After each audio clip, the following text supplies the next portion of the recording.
live from Pahrump. You know, I was actually supposed to time it with the thing here. Live from Pahrump. No Gabe tonight. Orchestrating this whole mess myself. Luckily, Logan came in. He's prepared a solid 2-minute rant for tonight, right? Yes. Yes. And the good thing about that is I'm going to be able to interrupt you because all I'm drinking tonight is sparkling cider, the regular kind. What's wrong with me, right? So, yeah, we're going to get it going. This is Tech Talk Taco Tuesday. This would be number 39. We have been doing this for 39 weeks, or at least I have. Tech Talk Taco Tuesday is the show where Jimmy Lewis from Dirt Bike Tests answers your motorcycle and motorcycle product-related questions, all in the effort to sell a few T-shirts. Support Dirt Bike Tests by going to our website, clicking on the link, because I heard if you sell T-shirts, you can support a small family. And then you might have to also give away your motorcycles in a contest too. But I'm not going to do that because I don't sell my motorcycles, of which I have way too many. Right, Logan? Yes. How many motorcycles do you think I have? 50. You overshot it, buddy. You're the first person to ever overshoot it. It's in the 40s, someplace in the 40s. But yeah, close. Good guess. They all work too, except for the one that has the top end off of it. And today I took the top end off of it's my father-in-law's. It's Ned's CRF 250X that we have had since, I want to say 2004, 2005. It started its life at the Dirt Rider 24-hour torture test. It was a bike that Honda built in collaboration with JCR Honda a long time ago, and we ran it for 24 hours in that test, and then we kept it around the magazine to run it for about 100 hours, a little less than 100 hours, and then we kind of tore it apart and looked at it to see what it looked like. And today at 200 and I think it's close to 300 hours. I tore it apart for the third time, and I need one intake valve is the only part. Well, the piston too. Actually, the piston was pretty polished, although it was a little bit had a little more time before it was going to turn sideways. You know what it looks like when a piston turns sideways inside of a cylinder? No. Oh, come on. What about your Yamaha 103? Doesn't that thing turn the piston sideways? Yes. Okay. What about the KTM 105? It doesn't turn the piston sideways every once in a while? What KTM one? I thought you had a KTM 105.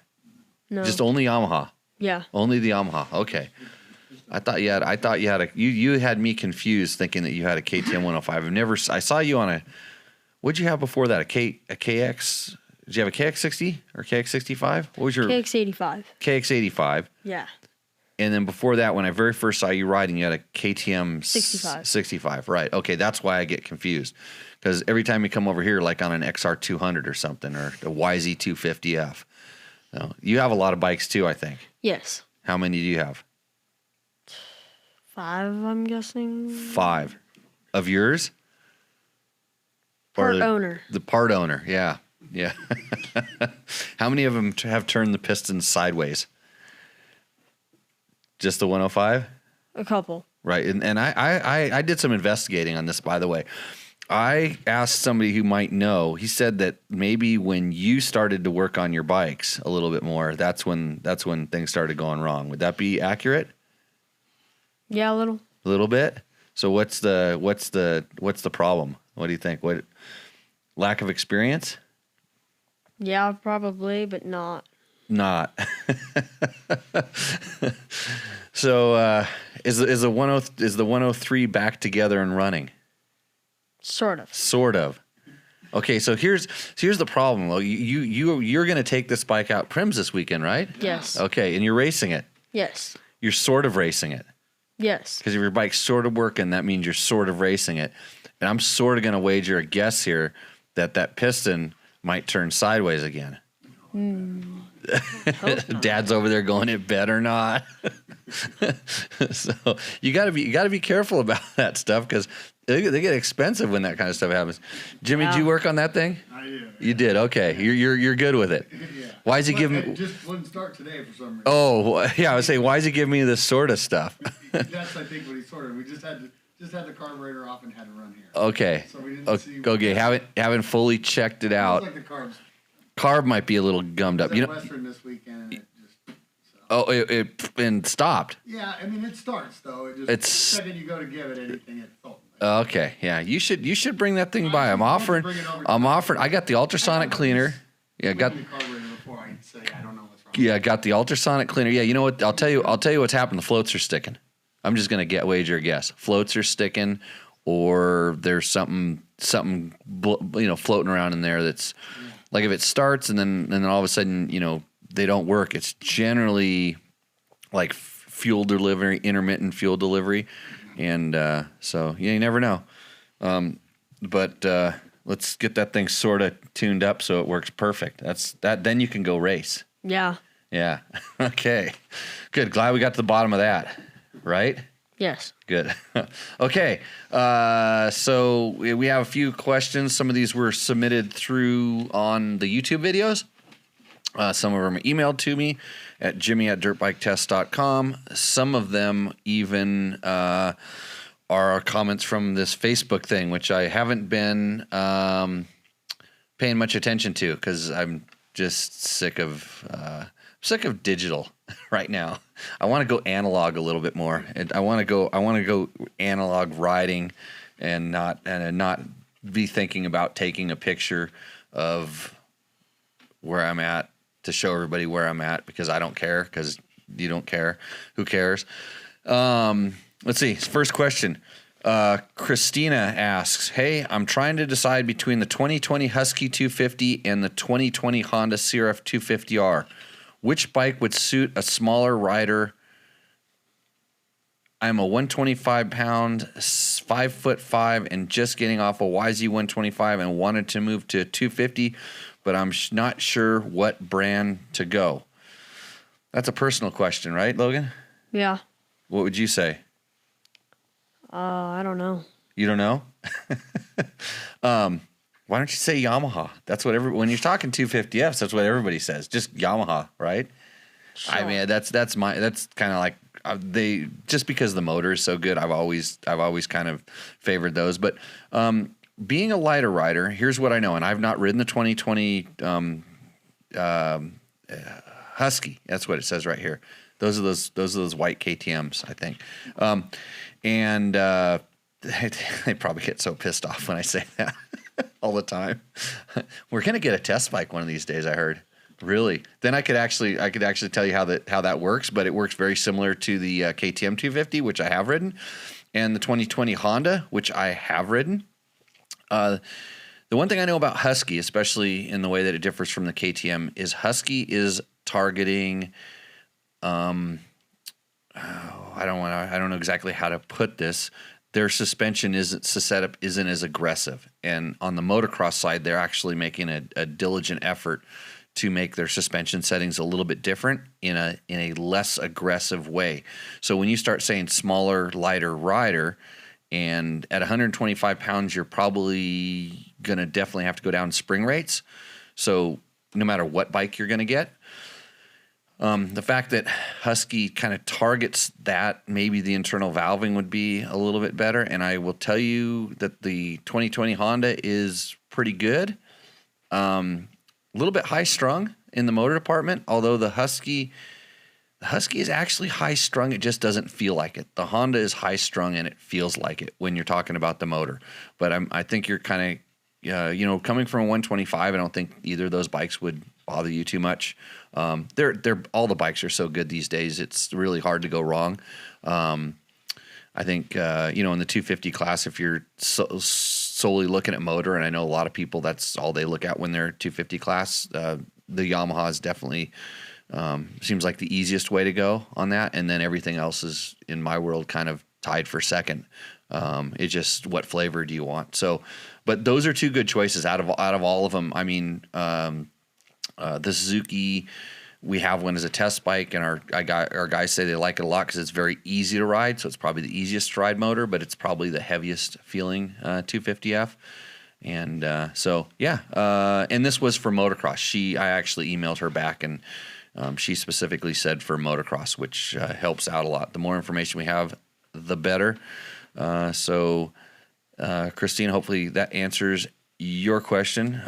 Next up, Jimmy, I live in British Columbia, Canada, and ride mainly technical single track. I used to ride a 2009 KTM 530 EXC, which I really enjoyed. Okay, that's going to be easy after that.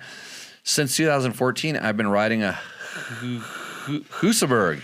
Hey, yeah, Husaberg TE300, which I love, in addition to a Beta Trials bike.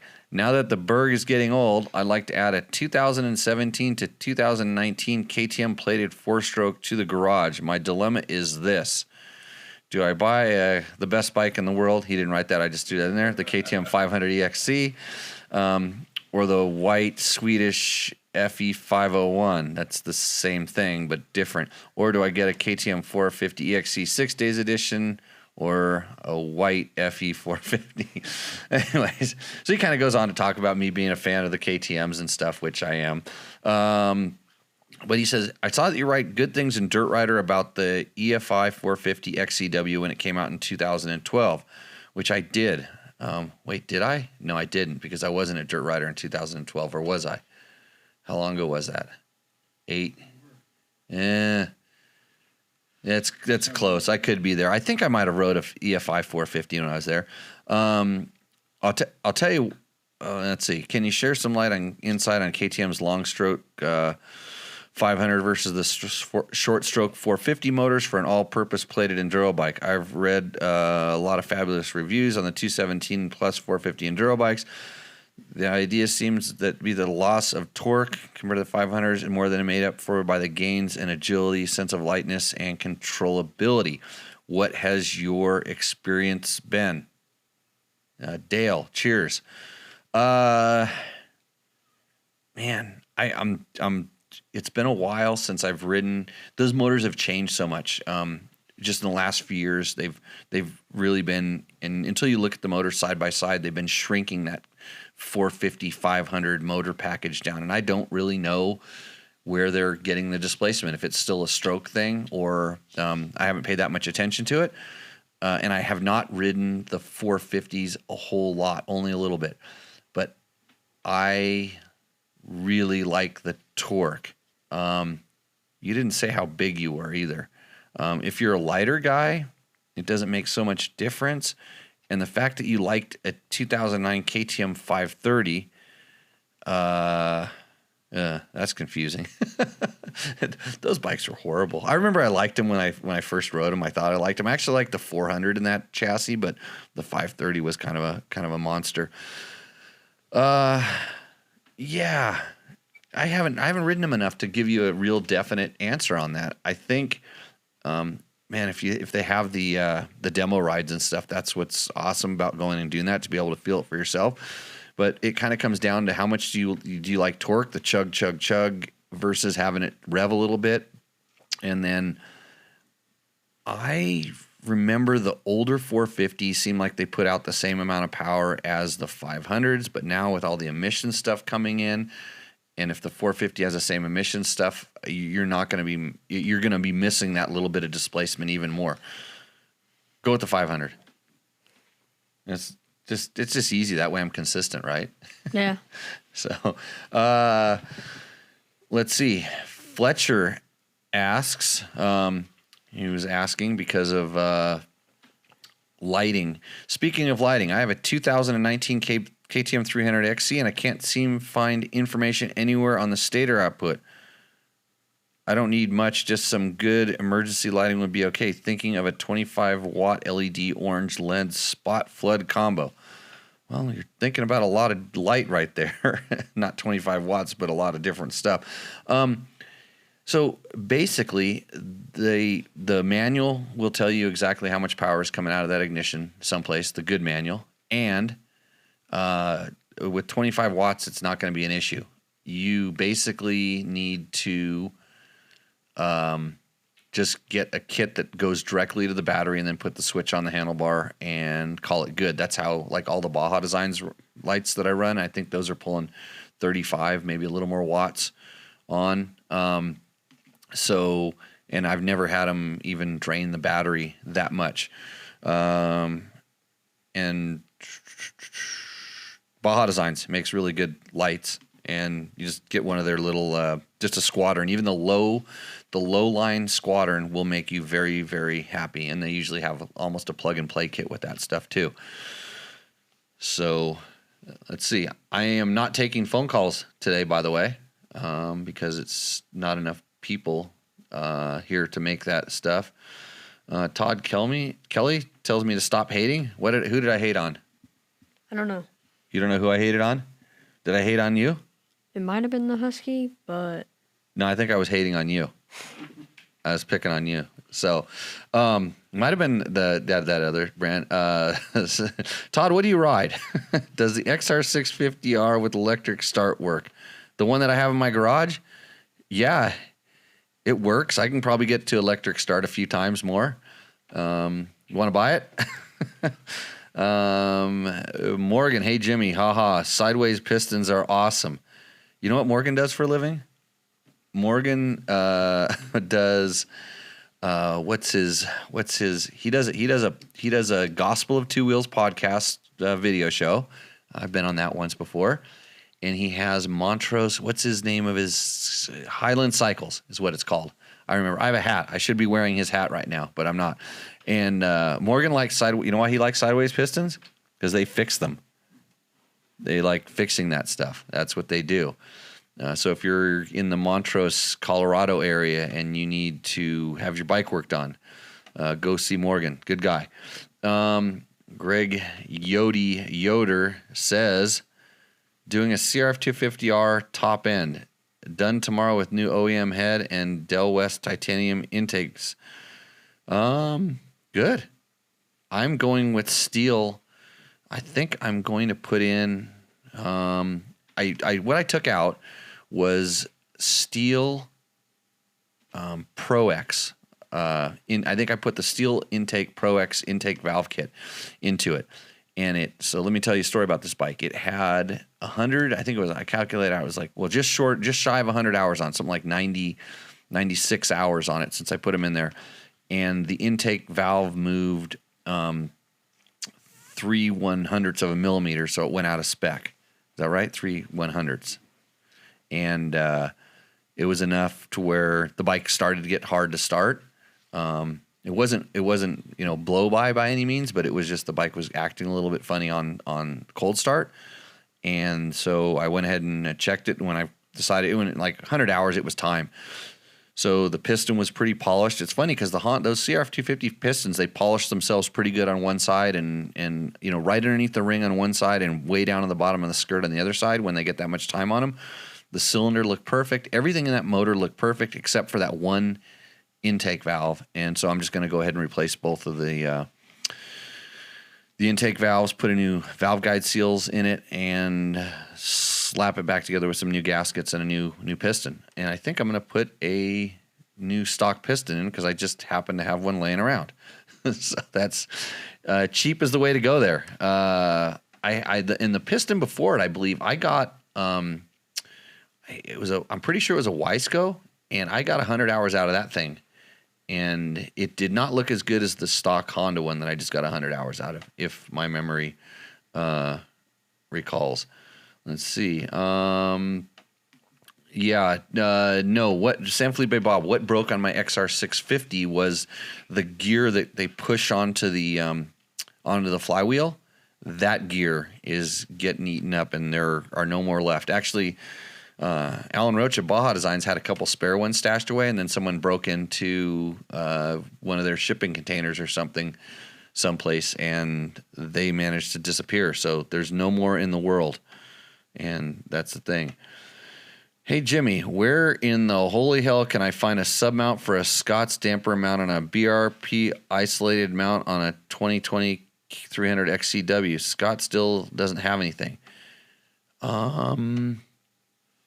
You know what's funny is I think I saw one of those on a student's bike in my class last week, if I recall correctly. Yeah, I don't know. Scott's is very, very particular about measuring all that stuff. They make sure that they get their hands on one and measure it and fit the proper one on. And if it's changed by a little bit, they make a new one and get you a new part number. So maybe they're still waiting to do that or get it all done, or they haven't done. Todd Kelly told me to quit hating on the other bald guy. Which one? Oh, I know which one. The guy who's going to sell his motorcycles to feed his family because we're not buying enough T-shirts. That one. Yeah. We were beating up on the other bald guy, the other guy, because the oil on his reeds was causing the bike to hesitate, which is, I heard that video isn't up anymore. Wow. George found, how crappy is that the video or whatever you found, the search results, George? Does it look like somebody just cut all the text and garbled it into a big mess? That was this part of this project. They were going to archive all of our stuff, and it went south while I was working down there. Squadron Pro is 40 watts. That's the one we run on all of the bikes most of the time, and it doesn't affect the KTM. Good. Let's see. Let's see. Hold on. Mike Spurgeon, that's Taco Mike, hasn't collected design work at 2020 frame. Yep. Everybody's waiting for him. I've seen it mounted on one someplace. So I know that the frames are a little bit different. So I was actually looking at that the other day I have a 19 and a 20. I had 19 and 20 350 sitting here, and I was looking really close. But anyways, they say the form says it's not till December till you can get those. But that's the difficulty these days with a lot of companies when a company like KTM changes something every couple of years, and then you make something that's supposed to bolt right on and it has to fit. Some shops will have the one from the 19, and they'll make it fit. May take a die grinder and some other stuff. So I don't, so the important thing about a Scott's damper is, or any steering damper, is it has to pivot over the center of the steering stem. The damper has to rotate right on top of the steering stem, or you're going to get some sort of drag, or that's why they have a slot in that link arm. So it's even off just a little bit, it can move. But if it doesn't pivot right over the center, then you're going to get a variable rate of damping, which, it actually could be better, I guess. But you're going to get altered damping effects other than the way it was designed to work. So if these clamps and all the mounts aren't perfect, then things are going to be out of line. And it's funny because I've even seen on, let's just say it was on a factory bike where they mounted the damper on, and I saw it, and I saw the arm moving back and forth because it was mounted off center. And I'm like, you're running that? So, but they didn't even know that that's the way it was supposed to work. So that's important when you're mounting your damper, that the fit is specific and it's mounted right over the top. A company like Fastway or Promoto Billet had these top clamps with these adjustable, that you could actually slide the damper. It was on kind of a rack, and you could actually slide it, which was a really good thing because you could move it from bike to bike. But you had to be really careful about setting that thing up properly to make it work. So careful with that. On to the next question down here. Say this name. What's that name, Logan? Fletcher Brukowitz? Bukowicz. Fletcher Bukowicz. That's who was asking about the lights. Notice how I avoided saying that name earlier. Yeah. Somebody, the Duke, is commenting on a Rekluse video. He said, I tried the EXP Core 3.0 for a KTM 250SX, and it felt like someone was feathering my clutch for me. That's exactly right. That's what a Rekluse does. Actually, it doesn't feather. It actually really perfectly engages the internet.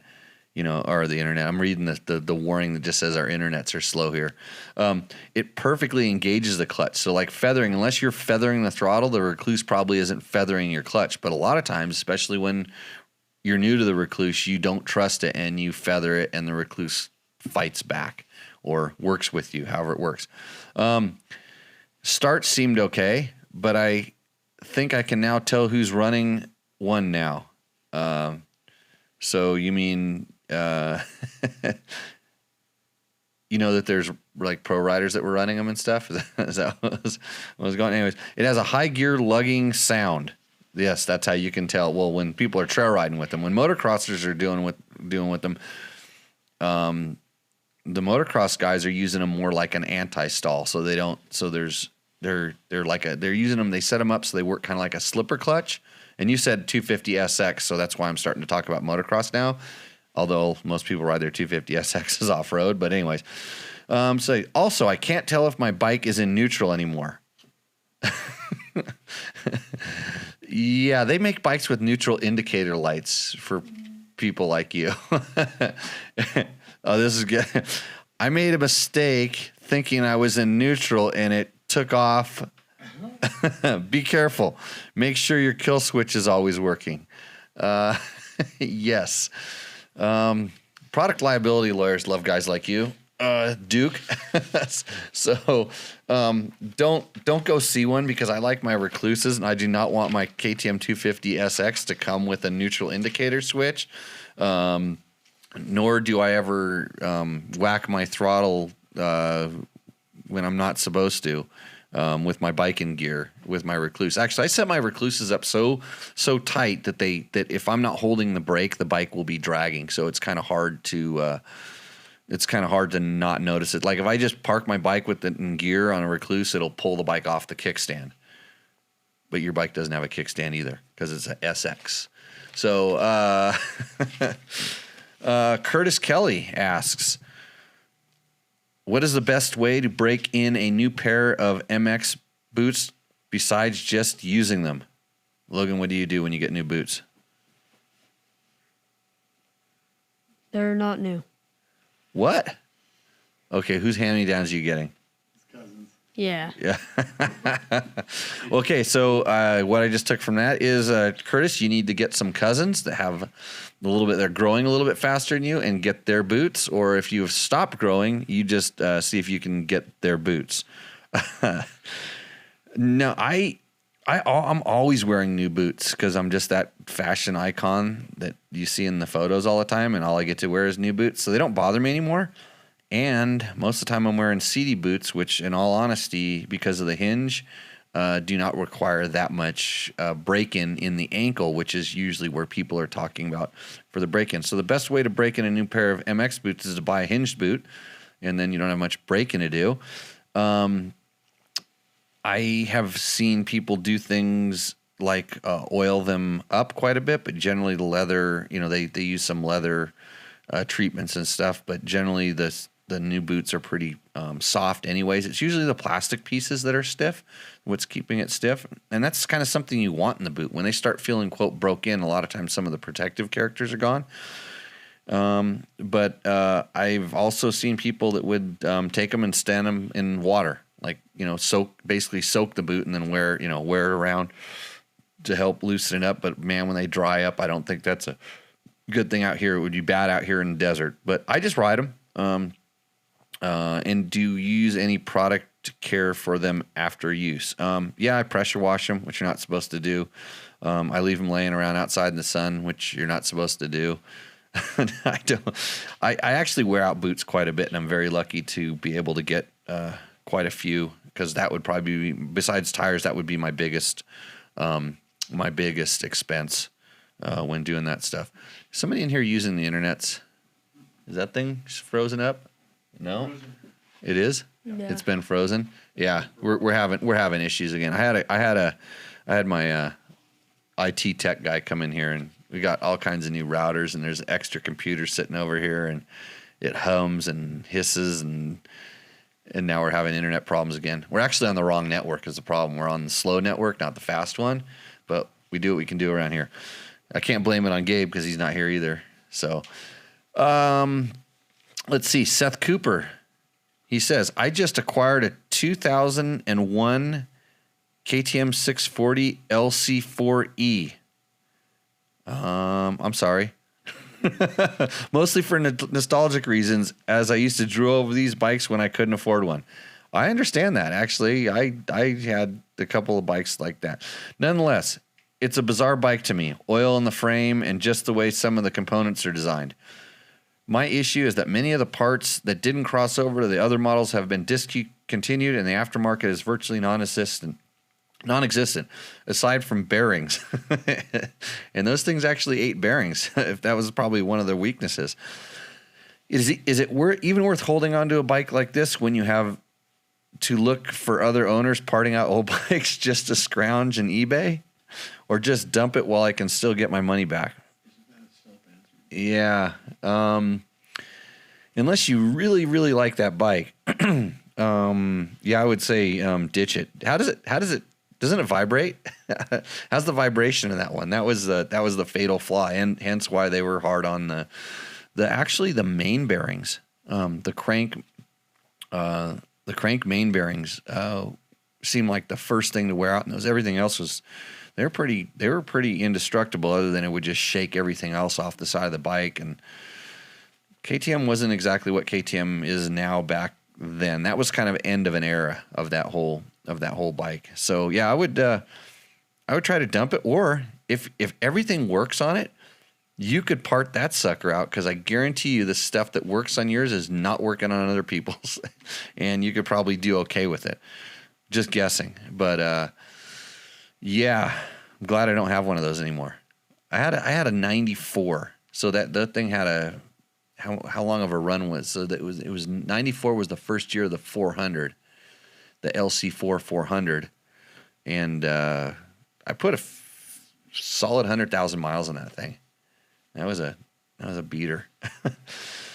Ken Woodard asks, I have a 2020 KTM 500 EXCF and installed a Voyager Pro with the protector, moto-minded mount, and indicator light dashboard, provided all by Taco Moto. That guy was sitting in your seat last week. He talked a little bit more than you.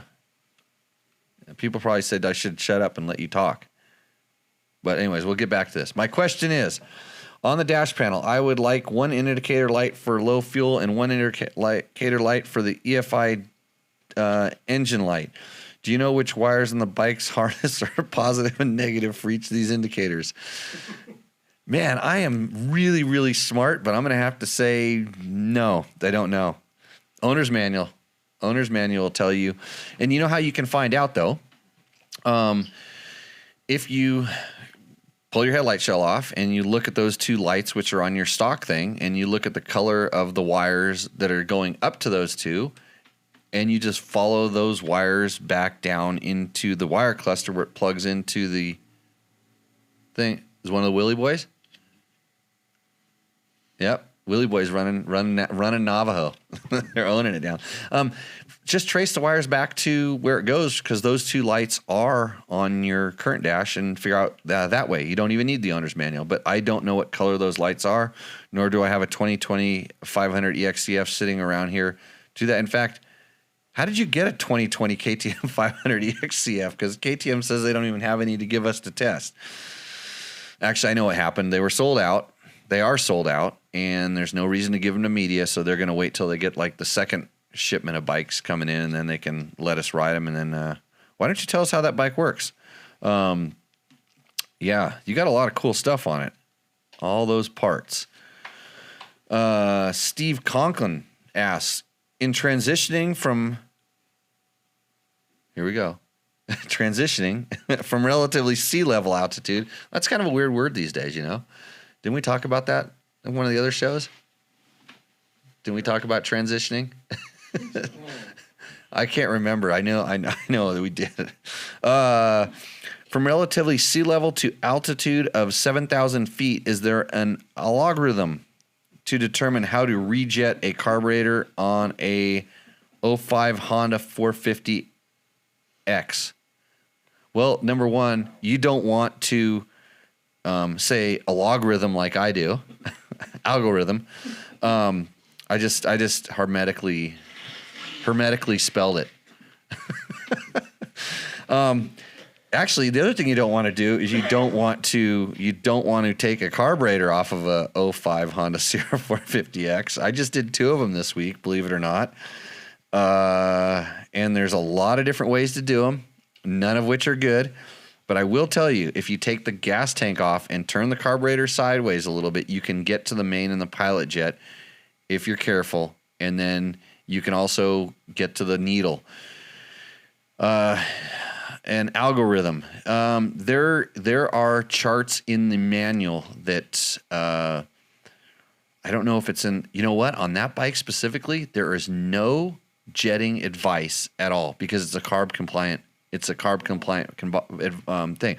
But yeah, someplace you're going to be able to find. I know Mikuni used to have a chart that I used to use that would show you based on altitude and temperature of the change. It was just really just kind of a line drawing. And it was pretty accurate. But I'm going to tell you, let's see. So you're going from sea level. And I know Steve, so I know where you rode. How did it ride when you were up like at, 4,000, like let's say high desert?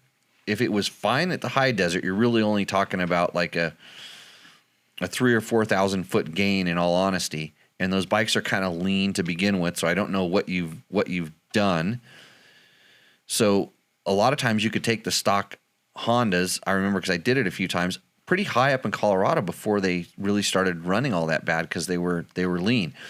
And typically when I would go up there, it was 1 on the main, 1 on the pilot, 2 on the needle clip position, if that helps. That was kind of always my starting point. If I wanted to jet it down here before I went someplace, 1 size leaner on the main, 1 size leaner on the pilot, and 2 on the throttle clip. Or the throttle, the needle position. So 2 leaner, which means you're going to raise it up 2 positions so the needle sits down lower in the thing. So the clip position goes up, the needle drops down lower. And if that doesn't work, and I'm drawing on my memory, which isn't all that good anymore, you could go 2 on the pilot, 2 on the main, and 1 on the needle clip. So, yeah, it's a great starting point. And sometimes when we have to go race someplace where we didn't really have a whole lot of time to do jetting and stuff there, I would usually just use one of those 2 things. Hey, another thing I got asked today was if I was going to have a crankshaft done, who would I use or where do I send crankshafts to? And I've been this guy, his name is Jeff Siebold. I got his card. I'm going to hold it up in front of the camera right here. He does something called Competitive Crankshafts, and he used to be based down in Orange County. He was a guy I took all my cranks to, and I've probably taken him 15 cranks. And so he's now in Boise, Idaho, and it's called Competitive Crankshafts. I'm going to go ahead and throw a number out here just in case you want to write it down if you're the person asking me this question. It's 208-297-3344. And this guy was really good at crankshafts. He did a lot of the factory teams crankshafts. I knew because I saw the guys that I knew dropping them off down there, and it wasn't just a thing where it said factory Honda and factory Kawasaki, and when there was some of the other teams that were dropping stuff down there, they were their crankshafts, and he was doing them all. So, and every one he did for me was perfect. And he actually, you look at his shop and there wasn't much there. There was a press, a lot of hammers with a lot of different materials, and a few V blocks around, and a dial indicator. And I asked him if I could watch how he did it once, and he goes, "You're not going to be very impressed." And I'm like, no, I've seen guys that know what they're doing before. Sometimes it's not very impressive, but it's the years of experience in doing it. And he took my KTM 200 crankshaft, and I brought him the rod kit for it. And 5 minutes later, he handed it back to me. And after, he just punched the bearing out, set the new one in there, punched it back together, beat on my crank with a hammer, spun it around a few times, beat it one more time, and handed it me back, and it was perfect. And, he did put the feeler gauge in the side to check the side gap and everything like that. But you could tell this is a guy that knew exactly what he was doing, exactly how to do it. That's, sometimes there's guys like that are hard to find, and this guy is one of them that's really good. So if you're looking to have a crankshaft done, like I said, it wasn't very impressive. It was really impressive is what it was. I mean, just the skill that the guy had to get that right. And I've never had a failure on a crankshaft that he has put back in, and I've put a lot of time on him. So, okay. Doesn't sound like he's on the rear wheel, though. He's just ripping up and down the street. And it's dark outside, so he's probably using his cell phone as his headlight. Yeah, we had a kid in town eat a hood of a car. Not doing much for the dirt bike riding community, because this guy wasn't a dirt bike rider. He was a hoodlum that ended up eating a car, evidently. But don't do that. Don't wheelie up and down the streets. Go out to the desert. We have lots of good desert to go riding around in here. Anyhow, let's see. Sean, how you say that? Aguina? Yeah. Is that how you would say it? Yeah. Yeah. Sean Aguina is asking, maintenance intervals up and down the scale of complexity, comprehensiveness, from oil changes to complete rebuilds, and also along the axis of beginner, desert, casual rider to intermediate to pro, or typical rev stream strain. Bob, did you write that? Yeah, you did. Bob, you sent that in. Yeah. I don't know what it means. Yeah, no, I know. That's why I figured you sent it in. So maintenance intervals. Yeah, that, boy, it sounds like I'm not really sure what you're asking there, Sean. I kind of know what you're asking is from oil change to complete rebuilds. It doesn't matter. I think maybe he was talking about what I was talking about last week when I was saying that it doesn't really matter your skill level, your rebuild schedule. It's how hard you ride the bike. Your skill level is kind of, some pros can ride a bike way easier than some beginner riders. And so your skill level isn't that. It's how hard it's used. And generally how hard it's used. I mean, you can ride bikes really, really hard. Right, Logan? Yes. It depends on the maintenance you're doing and how good the little stuff is, like not letting dirt go by the air filter. That's number one. Making sure the engine has oil in it will be number two, and it's changed frequently. And then not doing dumb things like over revving it. Yeah, valve float, or having your two-stroke make less power at a higher RPM. You know how you can do that every once in a while. You just forget to shift. Those mini bike kids, they take off on the start and they just go, and then and you're like, shift, yeah, and like that. That's bad for them. So yeah, those are the things that'll save your bike more than anything else, and then take whatever the manufacturer says, multiply it by 4, and you're probably safe. Just guessing. Sean Faria, I have a 2008 KTM 450 XCF and want to put a light and a fan, but the stator is too small, and I can't find a bigger stator. Didn't Kurt Caselli ride a bike like this and have a light? Yes. The 2008 KTM 450 XCF, I think is that still that kind of that it was its own unique. I think it was one of those it was the no Kickstarter motor. It was one of the first no Kickstarter motors, and they were trying to make them small. And so I think it does have a small ignition, but I do know that you can have the stator rewound and get a little bit more out of it. Yeah, and I'm pretty sure if they were racing that when Kurt was racing, I saw Kurt race a bike like that at King of the Motos one year, and he did not have a headlight on it because we didn't do night race that year, and he needed a cooling fan on it.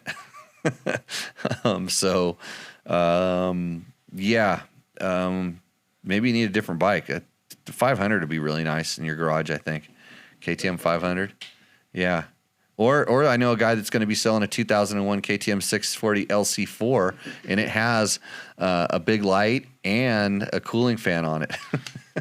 So I think they had a cooling fan that year. At some point, they put cooling fans in those bikes, I believe. Let's see. Darren Oatway asks, burning of carbon from two-banger exhaust. How and why is it done? So you're talking about a pipe that's plugged up with carbon, essentially, from too much two-stroke oil and stuff. How and why is it done? I've never had to do it, personally. I have bought some used bikes that were pretty gummed up, and I just rode them, and it seemed like it dried out the sludge in the pipe, and I think over time it might have flaked off and blown out, kind of like Bob is doing to his nose right now. Did everybody hear that? Jeez, we're gonna have to start not inviting you in here if you're doing that. This is supposed to be a high quality sound podcast, and everybody would suspect that you're sitting like an inch away from me when you made that noise. So I'm pretty sure you that sounds like something, Darren, you should search the YouTubes for, because there's probably some bald guy that has some trick on how to do it. And I'm sure it involves like putting gas in the pipe or, yeah. Hey, you know what you could do? You know that smudge pot thing we have? Yeah. Yeah. Yeah, that'll clean that thing out, right? Oh, yeah, what'll work, Bob? You'll pay somebody that's fast to go ride it. Yeah, pay somebody that's fast to go ride it. It'll clean it out, but it'll still I've picked up some pipes that are like that, and they're pretty heavy. There's when there's a lot of stuff in there. I think it's done because essentially you've got those sonic waves flowing in and out of that pipe, and any obstruction and stuff on those is not going to be very helpful. So especially when they get down to the stinger end, if that stinger end starts clogging up, it's gonna, what it's gonna do? It's actually gonna help your bike make more power and run hotter, right up until it seizes. So you want to know how smaller stinger diameters make more power on two strokes, right up to the point where they don't. Let's see. Chance McCamish asks, why does KTM use a fixed axle over a floating design like all the Japanese models? Seems like all the big teams throw a floating axle in their orange-white bikes. Why? Wait a minute. A floating axle so he's indicating he's thinking that both of the clamps are They're not fixed. They're not. No, none of the bikes are fixed. I mean, they are fixed. They index over onto all bikes pretty much index onto the fork leg that the brake caliper is attached to. If you have a single, it's a precision fit. It's based on ideally where the wheel has to sit so that the brake is centered. The brake floats a little bit, but it pulls when you tighten them up, it pulls everything over. It basically, so on a KTM, when you tighten the axle up, the axle pulls into the wheel and hits the wheel bearings, and it pulls the wheel bearings all the way over against the fork leg that the brake rotor is, the caliper is on. So in that essence, that's how it binds itself together. And then the other leg essentially floats so you get them so the forks are perfectly straight. And I think all the bikes are the same way. In the rear, they have the floating axle. I think you might be younger. Why is KTM fixed axle? Oh, the rear. He's talking about the rear. Yeah. The rear of the bike. Let's see. Floating, a fixed axle, a floating design. How would the KTM? What's the difference? So the disc brake side of the KTM axle, the chain tensioner block is fixed. On the left side, it floats, and I think the aftermarket. It's fixed on the axle. Right. The aftermarket. Right. Two floating.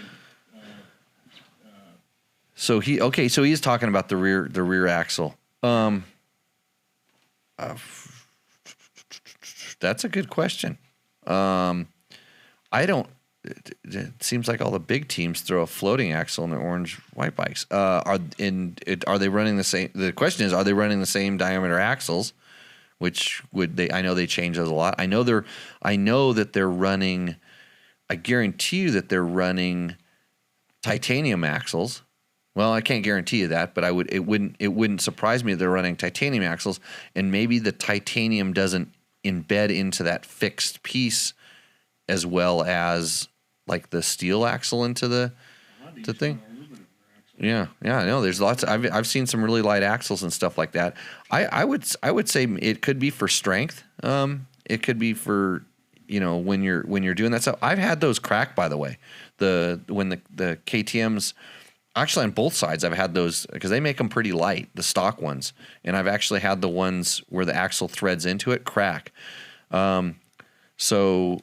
Okay, yeah, good that we're talking about the right end of the bike. That would help me out next time, so I don't spend a little while trying to figure something out that I'm like going, what kind of floating front axles are we talking about? I remember some of the clamps on the front that had the you could adjust where the part that when the axle actually threaded into to one side of the fork, that was adjustable. That thing clamped and pinched in there, but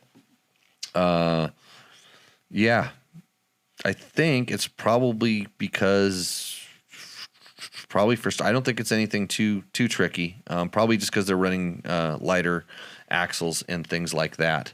That's rear. Hey, look, he responded in the form. It just popped up right now. He said rear axle. Why don't you say rear axle, dingbat? Ron Wilson. The LC4 is not awesome. I take it you've had to ride one, Ron. Probably for a long ways down in Mexico at some point or other. Mike Spurgeon, Taco Mike says ISE has an app on the Apple Store for Honda jetting. So maybe that will help you out. Let's see. I have those pinouts for those lights. Oh, you well, you sold it to him, Mike. You should answer that question. Catching back up.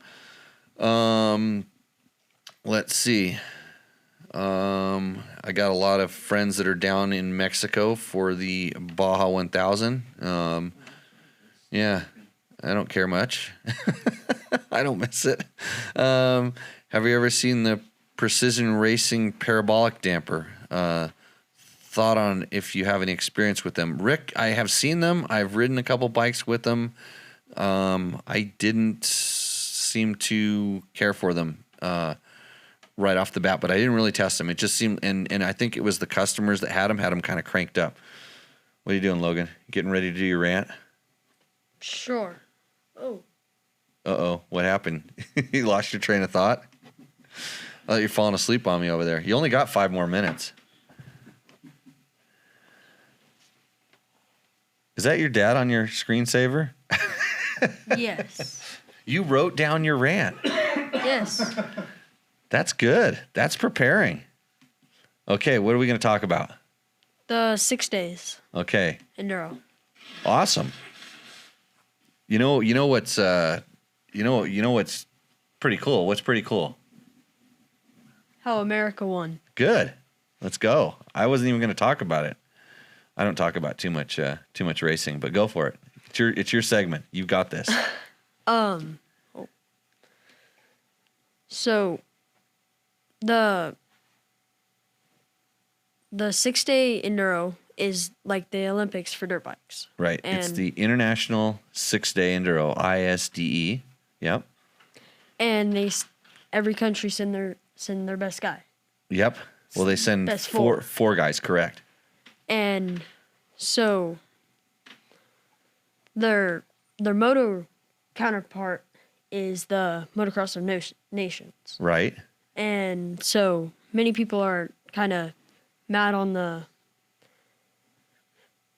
racers, some of the top racers of USA. Because they didn't go over and support the team. Yes. Uh-huh. And so I think that like the fans should like help and support the equal counterpart of the off-road. The ISDE guys. Yes. Yeah. Well, they should get a lot of fan support now that they've won. Yes. So this is the second time that that U.S. has won the world trophy. Yes. Yeah, second time the women also won the world trophy, which is pretty cool. And I didn't get a chance to follow it that much, but it looked like Portugal was kind of similar to some of our drier conditions. I know in the first couple days it looked like it was pretty dusty. So who are the guys on the who are the guys? Taylor Robert, Yep. Ryan Sipes, and Caleb Russell. There's one more. Baylor. Oh. Yep. Stuart Baylor. Yep. So, yeah, orange guys, yeah. Yeah. Now we're on those orange bikes. So you know Taylor because you see him at the works races all the time. Yes. Yeah. So no, that's awesome. It's a huge accomplishment. Especially since we're having such a deficit in the motocross of nations, it's kind of I used to race that. I did the ISD. So back in my day, we would get our asses handed to us. I mean, just because the racing format was completely different, and it's changed over the years. Like it used to be called the ISDT. It was International 6-Day Trial, like back before your dad was born. A long time ago, and then it switched over to ISDE, and even in the time when I was doing it, it's changed quite a bit. It's gotten more like, call it like sprint enduro, the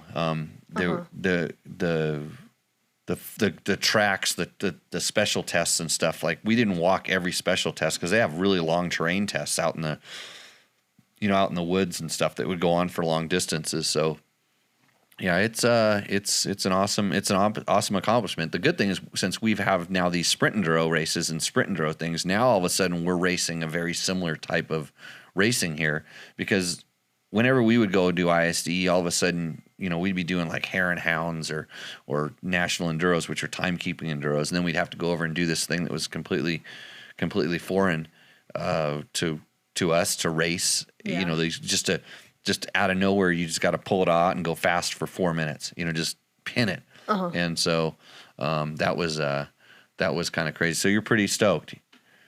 Yes. You want to go do ISDE? Maybe. Yeah. You're gonna have to get that 103 working pretty good. You can't have a maybe motor in that thing. You got to have a motor's got to go because it's got to last for 6 days. Yeah. Yeah, that's kind of hard for you. 6 days straight on a single bike. Yeah. Yeah. So, okay, cool. I think we've killed our hour here.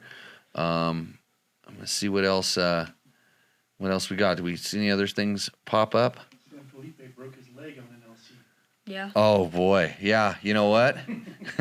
He blames that on me somehow or another. Let's see. Everybody's liking the Scots. Yeah, they're mad at Scots for not getting the damper out, but they're happy with them because they have good customer service and make good products. Well, sometimes not having products done like 10 minutes after the bike comes out, that's what you end up on.